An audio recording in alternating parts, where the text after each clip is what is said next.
Pinaiiral sa mga opisyal ng Government-Owned and Controlled Corporation o GOCCs ang fit for rule para masukat ang kakayahan nilang manatili sa pwesto.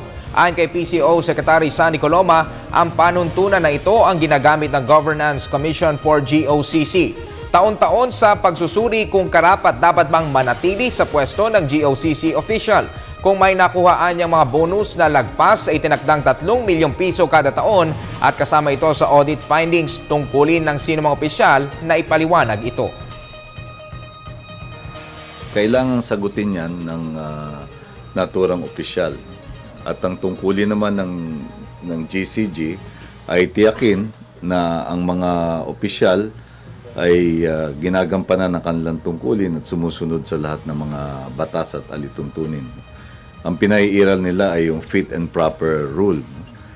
Every year ay nire-review ang kanilang performance sapagkat subject to renewal ang kanilang appointment. At ang batayan sa renewal ay yung fit and proper rule. Sila ba ay karapat-dapat? May kakayahan ba sila? Sumusunod ba sila sa batas?